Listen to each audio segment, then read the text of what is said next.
One time, as I was scrolling through social media, watching engagements, announcements, job promotions, testimonies of answered prayers, I whispered something to God that I was almost ashamed to say out loud.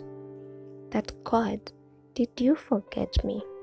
And maybe you felt this too. You love Him, you pray, you obey, and sometimes it feels like everyone else is working in God's favor and you're just waiting. Today, we are going to talk about the favor of God. Not the glamorous, spotlight version, but the quiet, sustaining, sometimes hidden favor of God that carries us through seasons of waiting, pruning, and becoming. When we hear about the favor of God, we think of open doors, opportunities, blessings, visible breakthroughs, etc. And yes, sometimes it looks like that, but God's favor is deeper than that. It's the gracious hand upon your life, it's His nearness to us, it's His divine protection, it's His intentional involvement in your story. In Psalms chapter 5 verse 12, it says that surely, Lord, you bless the righteous and surround them with your favor as a shield. This means favor isn't just promotion, it's protection, it's covering, and it's grace you didn't even know you needed. And sometimes the favor of God looks like doors that did not open. There were times I quietly believed that if God truly favored me, my life would look more impressive. And I thought favor meant speed, quick answers, clear direction, public fruit. But my reality, closed doors, silence, long seasons of hidden growth. I remember applying for something I deeply wanted. I prayed over it. I fasted. I believed. And when the rejection email came, I felt more confused than disappointed. And I said to myself, God, I thought your favor was on me. And at that moment, this gentle thought came to my heart, that my favor is not measured by outcomes, it's measured by my presence. That changed something in me. The turning point wasn't when I received something big, it was when I realized God had been sustaining me all along. That God was protecting my heart, He was maturing my character, He was building depth and applause could never build. And slowly, I stopped chasing visible favor and started seeking His face. I remembered about Esther. We often say Esther found favor with the king, but before the crown, there were hidden years. These were years of preparations, obscurity, and waiting. Esther chapter 2:17 says that she won his favor and approval. But what I love is that long before she stepped into that place, God had positioned her for purpose. Favor wasn't just the crown.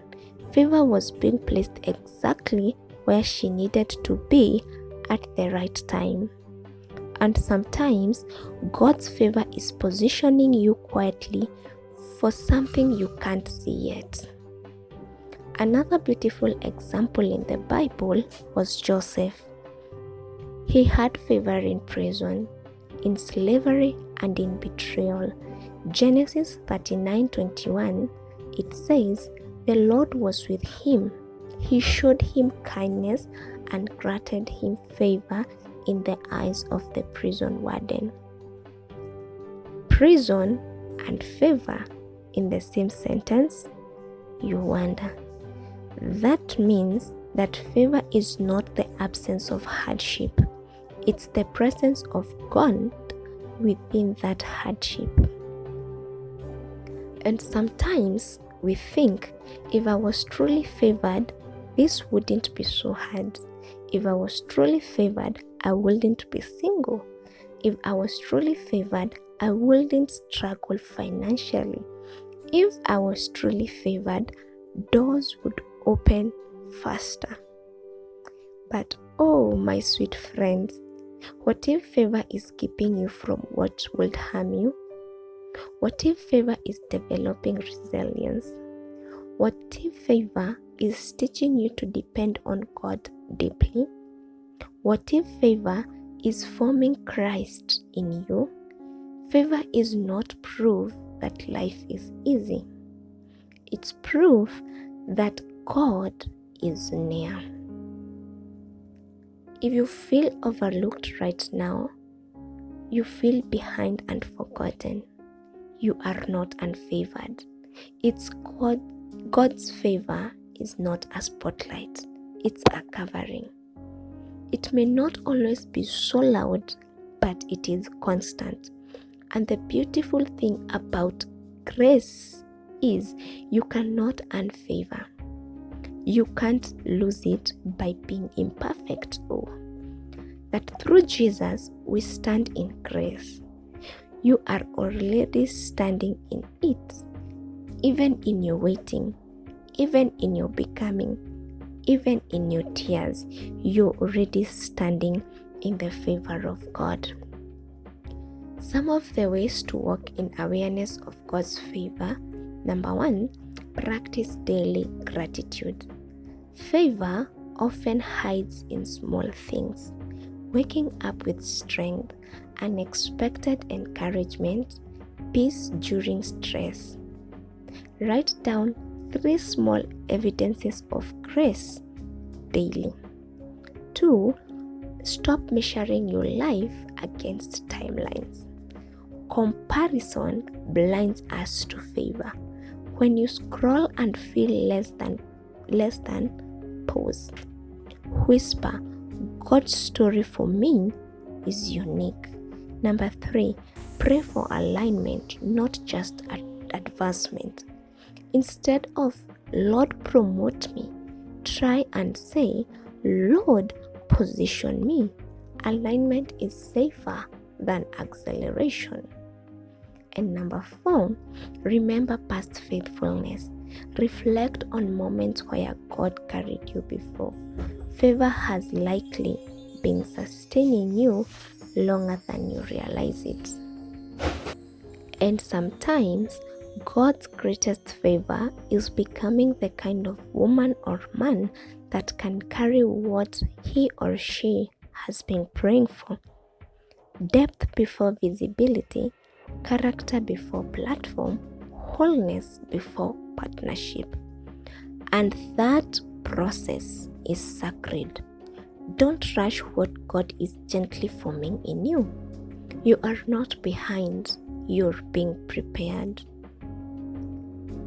If you could see the full picture of what God is protecting you from and preparing you for, you would rest. His favor is not fragile, it is steady. It walks with you into interviews. It sits with you in lonely rooms.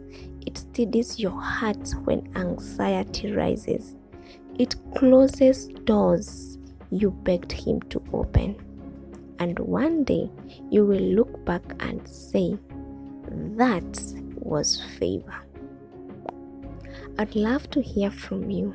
Where in your life have you struggled to believe God's favor is still on you? You can share one word like waiting, career, relationships, healing. This is a safe space in the comments section. If this message encouraged you, stay with me for the next video as we continue to learn more. And always remember that you're covered, you're seen, and you're favored. and God is writing something beautiful in your life. Thank you for watching and staying, and I'll see you in the next video. Bye.